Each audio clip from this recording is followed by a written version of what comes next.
আসসালামু আলাইকুম। সংবাদে আপনাদের সবাইকে স্বাগতম জানাচ্ছি। আমি লিছান।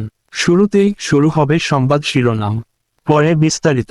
প্রথমে জানাবো আমাদের হাতে থাকা সর্বশেষ গুরুত্বপূর্ণ সবথেকে তাজা আপডেট সংবাদ। নোয়াখালীর 18 বছরের এক যুবতীকে ধর্ষণ করতে গিয়েছিল যশোরের 58 বছরের দুই যুবক। আসসালামু আলাইকুম। রাত 10টার সংবাদে আপনাদেরকে স্বাগতম। নোয়াখালীর 18 বছরের এক যুবতীকে ধর্ষণ করতে গিয়েছিল যশোরের 58 বছরের দুই যুবক।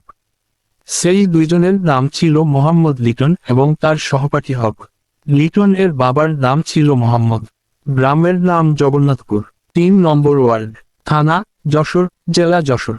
আব্দুল হকের বাবার নাম শ্রীদে মোল্লা। গ্রাম নিত্যানন্দপুর, থানা বাঘারপাড়া, জেলা যশোর। লিটন এবং তার সহপাঠী আব্দুল হক দুজনে পল্লী বিদ্যুতে কাজ করত।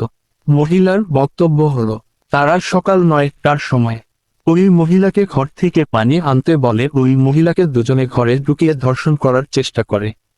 এক পর্যায়ে মহিলা তাদের সাথে না পেরে চিৎকার করতে থাকে। তখন গ্রামবাসী তাদেরকে হাতে নাতে ধরে মারধর করে এবং তাদেরকে পুলিশের হাতে তুলে দেয়। গ্রামবাসীর বিনীত আবেদন, এদের মতো লোকদের ফাঁসি হওয়া উচিত। এরা সমাজটা নষ্ট করে দেয় এবং তারা এই দুজনের কঠিনতম শাস্তি চায়, যেন পরবর্তীতে কেউ কোন মহিলার দিকে খারাপ নজরে না থাকে। রাত 10টার সংবাদ আপনাকে স্বাগতম। এতক্ষণ আমাদের সাথে থাকার জন্য ধন্যবাদ।